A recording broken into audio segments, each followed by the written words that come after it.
एक गांव में एक साधु रहते थे। वो हमेशा पेड़ के नीचे बैठकर भगवान की भक्ति किया करते थे। उनको अपनी भक्ति पर पूरी श्रद्धा थी। वो भगवान पर पूरा भरोसा रखते थे। एक दिन गांव में बहुत तेज बारिश होने लगी। गांव के सारे नदी नालों में पानी भरने लगा।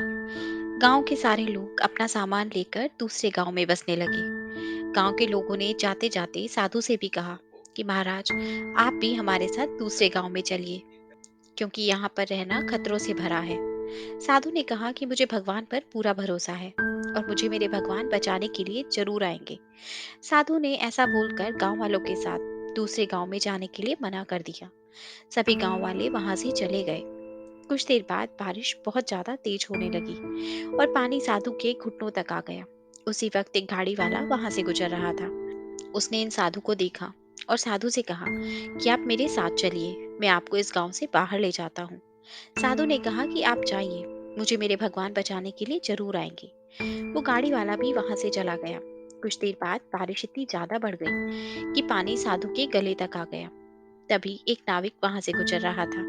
उसने भी इन साधु को देखा और कहा कि आप मेरे साथ चलिए, मैं आपको इस गांव से बाहर ले चलता हूँ।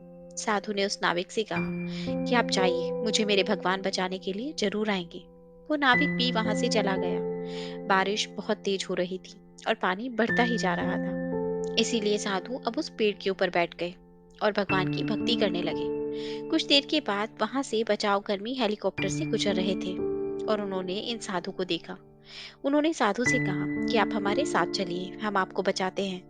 इस बार भी साधु ने यही कहा कि आप जाइए, मुझे मेरे भगवान बचाने के लिए जरूर आएंगे। बहुत समझाने पर भी साधु महाराज ने उनकी नहीं सुनी और वो बचाव कर्मी भी वहां से निकल गए। आखिर में पानी बढ़ जाने के कारण साधु महाराज डूब गए और उनकी मृत्यु हो गई। मृत्यु के बाद वो साधु भगवान के पास गए और भगवान से पूछा कि मैंने मेरी सारी जिंदगी आपकी भक्ति की और आप पर पूरा भरोसा रखा, फिर भी आप मुझे बचाने क्यों नहीं आए?